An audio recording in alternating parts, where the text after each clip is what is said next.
20. Thor and Loki vs Hela. When Hela breaks Mjolnir, the result is what you would expect from the destruction of a mystical Asgardian relic. But before the massive, lightning-filled explosion takes over the screen, audiences can notice that it is both Thor and Loki standing side by side in the alleyway, both taking the full brunt of the explosion.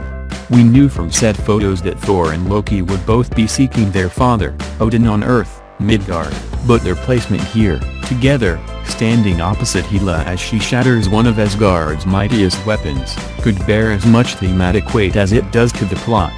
Because for all Loki's mischief, he's still more interested in ruling Asgard than seeing it destroyed so easily. It's still unclear just how heroic a turn to expect from Loki, since temptations to do so in the past have resulted in even more treachery. That being said, he stopped short of killing his brother at every turn. And in taking the throne from Odin in the Dark World, he apparently sent his adopted father to Earth, instead of killing him. Next to nothing is known about the interactions between Loki and Hela, if there are any, and where they may fall on the villainous scale.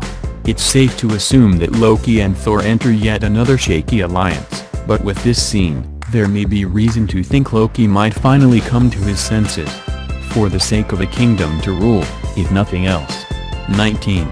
Hela in all her ancient glory. For those following the trickle of Thor 3 concept art, the reveal of Cate Blanchett's Hela is a bit less grand than expected. That's largely due to her massive, spiked headdress, confirmed in concept art to be heavily based on the comic book version. It's missing in the shot of her in the alleyway, but it does make an appearance in the trailer.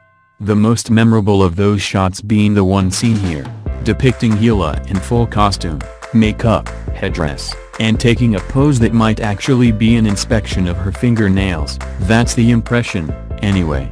The difference between this depiction and the one seen elsewhere may be explained by a passage of time. Aside from the dreamlike color scheme, slower motion, and heavily evocative imagery suggesting a prologue or flashback, the landscape itself seems to be completely unformed, as if the scene being shown was set in a time before Asgard. The Thor movies have already established the kings of Asgard as bringing some sort of structure to the universe, so if we know Hela will be escaping imprisonment, as Blanchett has discussed, then it's entirely likely audiences will get to see her defeat and capture. As an added bonus, this could be hint at Hela's own change of character and personality. She may be chilling and detached here, but her eerie smile and tousled hair may be a sign of how thousands of years being locked away have changed her. 18. Asgard unites against Hela. Despite 2 films having featured it as a primary setting, this shot of Asgard's soldiers arrayed against Hela stands out. Not only because it's more soldiers than have ever been shown to comprise Asgard's military, but because Thor and Loki appear not to be present. That's a hopeful sign for fans wishing for more Asgard action of any sort, and for obvious reasons, the plot surrounding Hela promises a deeper dive into the mythology of the godly realm. Unfortunately, the scene is clearly bad news for the good guys. The ranks of soldiers may stand between Hela and what appears to be a greenish ramp up to the palace, but as the shots that follow show, they're no match for her. That shot doesn't appear until later in the trailer, depicting Asgardian soldiers scattered across this courtyard, with the remaining soldiers staring as Hela performs a ballet of death. Her headdress appears in that later shot, suggesting it can appear and disappear at will, like most Asgardian clothing or armor. Now, why she's fighting her way through the soldiers is a mystery, since it's unknown what they're defending, if anything. And judging by the scenes which immediately follow, she may not need to worry about killing anyone by hand. 17. Ragnarok begins? The title of the film revealed the true stakes of this story from the outset. Since Ragnarok is the name given to the Norse apocalypse, the literal death of the gods made Hela's intentions, if not her methods, clear. Knowing nothing else about the film or its plot, the arrival of Hela in Asgard would presumably be that Ragnarok also approaching. Which is why the wave of fire consuming Asgard seems both obvious and impossible to believe. Are we truly witnessing the destruction of Asgard in the Marvel Cinematic Universe? The fact that the wave of flame seems to be traveling from the city's higher points to its lower is a particularly bad sign, since the palace itself is set in the city's highest point. But there's evidence of something else going on, as well. For starters, the shot of flames washing through the city and turning a courtyard and its greenery to ash is completely devoid of people. A full-scale evacuation doesn't seem likely, although we would ask anyone to estimate the actual population of Asgard, so it seems not enough is actually known about the sequence of events or plot to make an educated guess. It's possible that there's nobody left in Asgard, but it may simply be a case of Marvel not wishing to show the fiery death of hundreds of Asgardians. In which case, this shot could actually depict the death of thousands. Yikes. Featured, it says true Superman will be born in Justice League, Star Wars. Can you name these Jedi? Justice League Comic-Con trailer, what we learned 16. The planet Sakaar. As if losing his hammer wasn't bad enough, Thor apparently finds himself plopped into a junk-filled landscape. If the previous shot of him descending from the sky at high speed is actually connected to the ones that follow. Going by Hemsworth's own tease of a junkyard planet, this is almost certainly Sakaar, the universal garbage dump. The Thor star gave a brief explanation by explaining Sakaar to be basically where every wormhole across the universe dumps out its trash. And the trash scavengers get a lot more than space junk when this Asgardian arrives in pursuit of something, assuming he hasn't also been classified as cosmic trash. Scanning the skies of the planet, it looks like that wormhole comment might actually be a literal one, with greenish portals opening across the cloud-covered sky. It's hard to believe that an actual system of trash chutes could be constructed by universal powers using wormholes, but if any director is going to add that wrinkle to the MCU, somehow Taika Waititi seems the man to do it. Whatever the method or reason for Thor's arrival, he doesn't get much of a welcome. 15. Snagged by Valkyrie. If Marvel comic fans had a prediction of how Tessa Thompson's Valkyrie would be introduced, we're willing to bet it wasn't that she would be dragging Thor in a net across a cosmic garbage dump, dressed up in war paint and smirking at her fortune. She appears to be dragging Thor towards her spacecraft, suggesting she's something of a self-sufficient scavenger herself.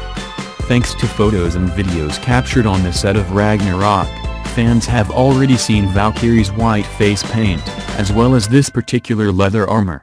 It's all a departure from the comic book source material of Brunhild, and while the makeup seems to be a product of Sakaar, since Thor is eventually painted in a similar fashion, the costume, Tessa Thompson recently explained, is more about making Valkyrie more formidable than sexualized. If we were also dedicated to the source material, Valkyrie would potentially be a female Thor, but she's fighting in basically a bathing suit, which is also absurd.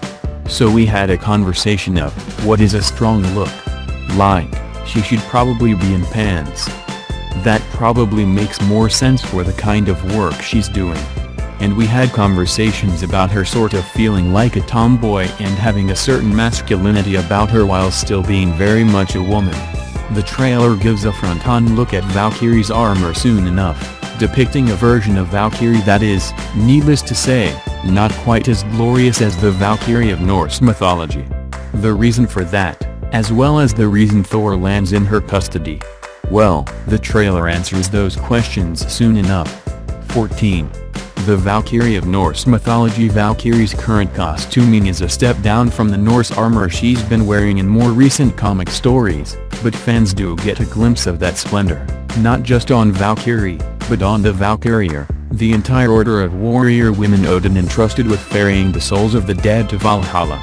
In mythology, both Norse and Marvel, it was an honor reserved for the most accomplished and honorable of women, and judging by this scene they'll need all the skill and bravery they can muster. Because it's not some random fight they're entering, but a contest with Hela herself. Hela's costume, the unformed landscape, the continued slow motion, and overall grandeur of the Valkyrie may support the idea of this being an ancient prologue not unlike the Dark Worlds. After all, the other MCU films have made no mention of the Valkyrie, and the presence of one member of the Order now residing in Sakaar implies their time has passed. So the appearance of not one, but 4 blue-caped, winged horse-riding warrior women is more than welcome, even if it's just for a second. Thompson's Valkyrie can't be picked out, but the actress has hinted that Valkyrie's special sword may be of particular use in the film, the kind of sword we're guessing is visible in the hands of each of these winged warriors. 13. The Fall of the Valkyrie? The shot that follows does appear to be Thompson's Valkyrie, falling from the sky alongside her sisters and their many steeds, seemingly defeated by the power of Hela.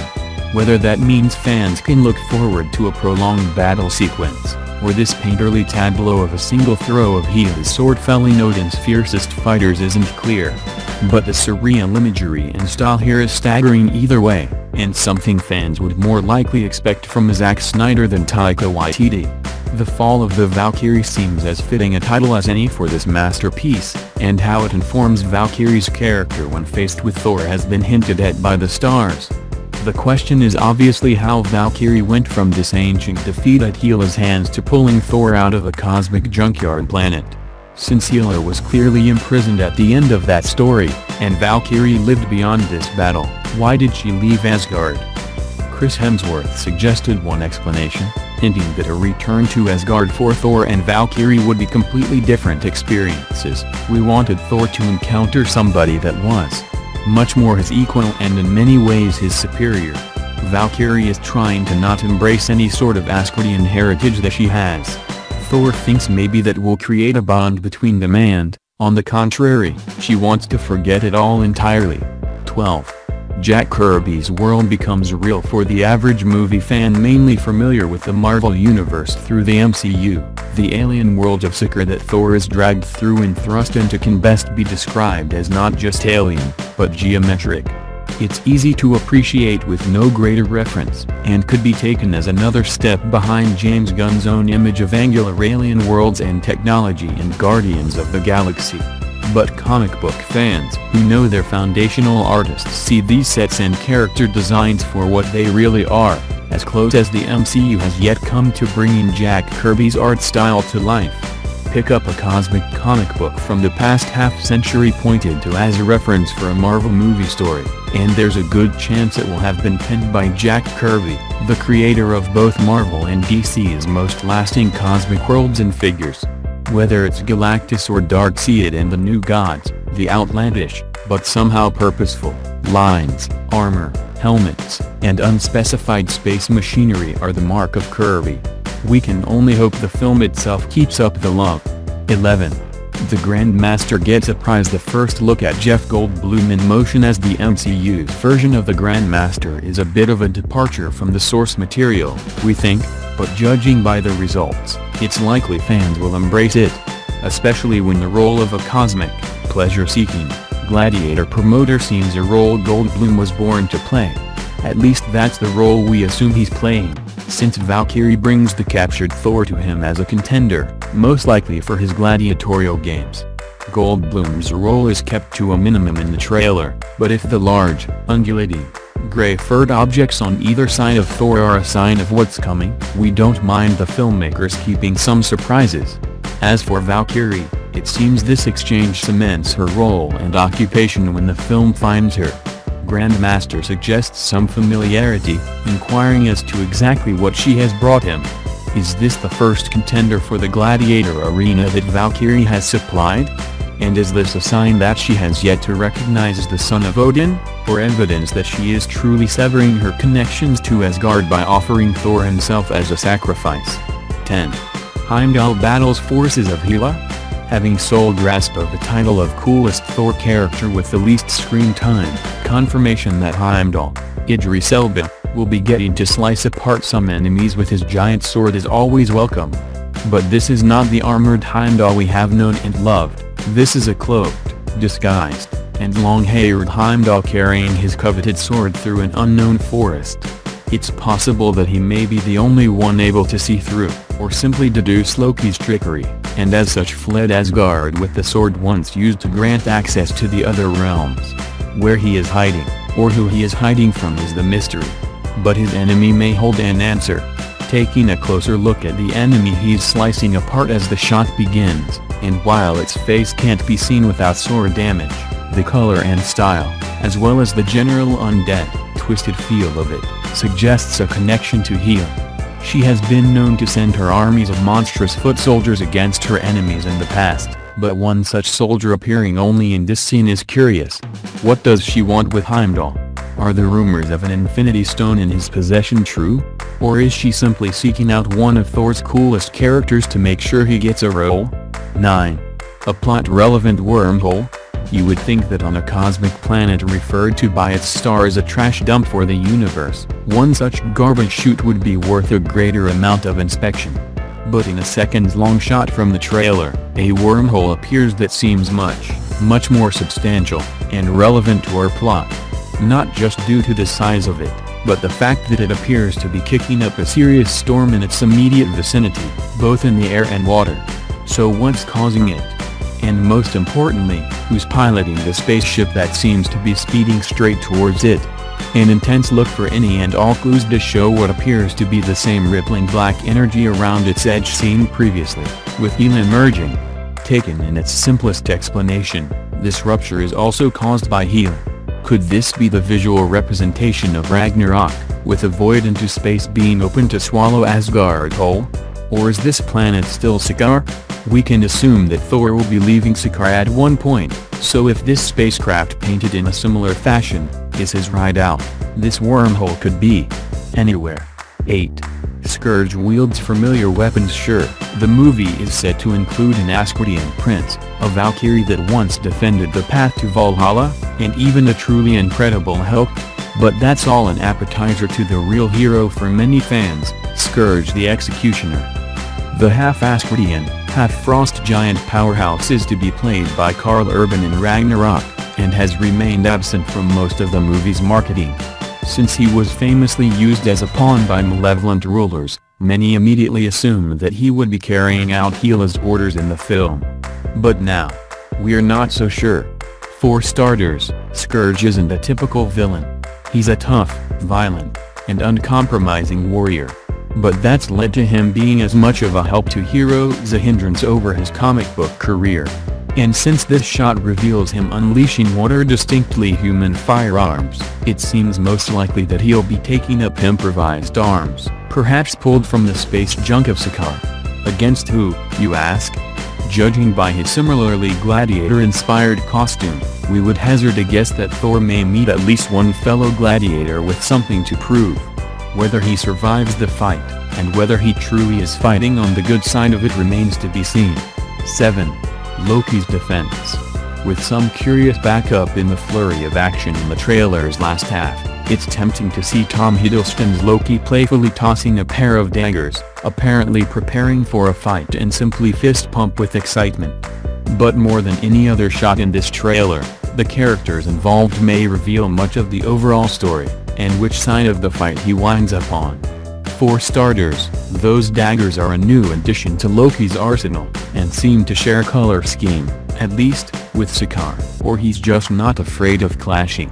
His backup also demands some extra attention, since they are most definitely alien, the one on the left, at least. Which raises a very unexpected question. What could send Loki striding towards a fight, since his stare suggests imminent badassery, flanked by warriors bearing the geometric symbols and outlandish fashion of Sakaar, with a mob of people cowering in fear behind him? Given his villainous past, one might assume that it's him the people are cowering from, having learned of his Odin-centric deception. But if Asgard itself is in danger, as the architecture seems to suggest, would Loki finally make the choice to defend it? It still doesn't explain his partners in combat, nor the people behind him. But it's a compelling shot, to say the least. 6. Thor's new look.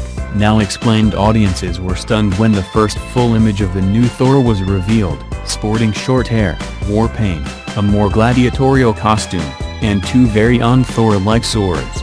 Putting together the pieces of rumor and plot details offered a possible explanation, but now it seems to be confirmed, once and for all. Thor is thrown into gladiatorial combat by the Grand Master, and loses his hair, and a good chunk of his cape, apparently, along the way. At long last, he may resemble the truly terrifying hero that his background in Norse mythology might suggest. As we mentioned before, it seems that the overhaul in terms of Thor's visual style is intended to be something of a rebirth for the actor and character, and not a moment too soon. Age of Ultron implied that there was wisdom and knowledge of the coming Infinity War that only he could access, so with the war now looming, he stands poised to prove his worth, proficiency in combat, and that Mjolnir was never what made him mighty. If it exposes Hemsworth's biceps in the process, all the better. 5. Even the helmet is back. It wouldn't be a Marvel movie without some fun, and in a perfect blend of Jack Kirby-esque design, nonchalant badassitude, and adherence to the comic book roots of the character, Thor gets a brand new helmet. One that seems designed in keeping with Sakar's overall style, but with the flick of a switch, creates a brand new take on Thor's iconic winged helmet. Think Norse mythology meets Tron, with a bit of anime thrown in for good measure, and you're close to the bullseye. It's unclear if this is a total coincidence, since the helmet does bear a resemblance to the standard Roman infantry helmet, which is also influencing the design of Thor's other armor pieces. The cheek guards and the silhouette say gladiator, so if the wings are intended to simply add a decorative flair, then it's downright destiny Thor should find himself wearing it, in more ways than one, perhaps. Either that, or it's a case of the Grandmaster's armorers having some fun at the expense of the so-called God of Thunder. Both work. 4. An armored Hulk. It may not be the Planet Hulk movie that comic book fans hoped for, and were regularly told was coming from Marvel, but any chance to see Bruce Banner's enormous, green alter ego suit up in armor is one to be taken. In this case, it's the armor previously shown during Thor 3's Comic-Con footage, and more recently in some incredible promotional Ragnarok artwork. Donning some patchwork armor, is it really necessary? A helm, wielding a massive hammer and axe, and some more paint for good measure. Hulk won't even wait for his entrance to open to dive into the arena. But once the shock of seeing the Incredible Hulk dressed up as a gladiator on an alien world wears off, fans might begin to wonder just how he got there, why he stayed, and how his story will lead him away from it, if he is planned to be returning to the Marvel Cinematic Universe. Whatever the explanation, Thor's relief at finally finding a friendly face on the other side of the universe is short-lived. This is Hulk, not Bruce Banner. And Hulk is known to have one biological imperative that supersedes all others: smash. 3. Grandmaster and Loki enjoy the fight. Obviously, the Grandmaster wasn't expecting the reveal of a massive, unbeatable green juggernaut to elicit joy from his latest contender, as his reaction is one of stunned surprise. He's not alone in the shock, either. We're assuming his guest is more than surprised to see the Incredible Hulk, considering their last encounter was less than friendly. That's right, Loki himself takes a seat in Grandmaster's presumed private box. Which means the larger plot that leads Thor to Sakaar, and out of it a lot more interesting. Again, the simplest explanation is that Loki has found a new ally to leverage some power over his brother, and used Valkyrie as his go-between. But if you're of the mind that all of this Sakaar action is set after the rise of Hela, and Thor and Loki's sojourn to New York City, he may be arriving to rescue negotiate a way out of this situation that benefits himself as much as anyone. Whatever the reason for their meeting, and Grandmaster's insistence on their seating arrangements, fans can look forward to at least part of a scene between Goldblum and Hiddleston, which may be worth the price of admission alone. 2. Amor Ruffalo Hulk. The relationship between Thor and Hulk in Ragnarok has been discussed at length, with the stars themselves referring to it as a variation on a buddy road movie between the former Avengers. Given that, it's a bit surprising to see them come to blows when they actually meet millions of miles from their home. But this shot may reveal an answer, since the ever-increasing efforts to fuse the Hulk with Mark Ruffalo's emotions and performance have clearly reached their zenith. As a result, we can read the emotion just fine. Thor recognizes Hulk, but Hulk recognizes Thor, too. And from the looks of it, he didn't want to be found. It's a credit to the animators, digital artists, and Ruffalo that Hulk can visibly be seen thinking about how his situation has changed. This isn't the raging, or confused Hulk of yesterday, either. Ruffalo has previously hinted that the Hulk, Banner identity has changed by the time we meet him in Ragnarok, so it may be Hulk in the driver's seat, and not the brilliant scientist everyone knows and loves. It's obviously hard to know if this expression from Hulk actually takes place as a response to that realization, but whatever the case, Hulk is thinking for himself, these days. And if he's looking for a fight, well, let's just hope Thor isn't expecting a rematch of their rage-fueled Avengers bout. 1. The main event. It's clear that this fight between Thor and Hulk has become the highly marketed, much anticipated main event of Ragnarok early on.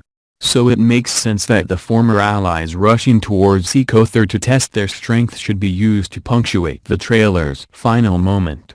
But in the end, it seems unlikely that Thor and Hulk's opposition will actually be a key conflict of the story. Both Ruffalo and Hemsworth have implied or suggested that Thor and Hulk will have a new relationship this time around, and not just a punching match. So the real question isn't who wins or loses, but what happens when the match ends. Where is Hulk mentally, emotionally, and most of all, how did he even get to Sakaar? For Thor, this sudden arrival of a former friend could be seen as a prayer answered, or one too many catastrophes to handle. It's unclear if this story is even intended to return Hulk to the MCU fold, or send him away on a journey all his own, to be picked up when Marvel's plan for the superhero is more firmly in place. All we know is that Thor and Hulk will cross blades in Ragnarok. But the details of how their paths get crossed is the real breeding ground for speculation, theorizing, and excited imagination. So there you have it, Thor fans, every single detail, Easter egg, plot hint, secret character reveal, and wild theory we could pull from the first teaser trailer for Thor Ragnarok. The trailer now marks the beginning of the official marketing campaign, meaning these questions may be answered or replaced by even stranger mysteries in the weeks and months to come. For now, we welcome any and all secret theories or questions fans may have to add, so be sure to leave them in the comments.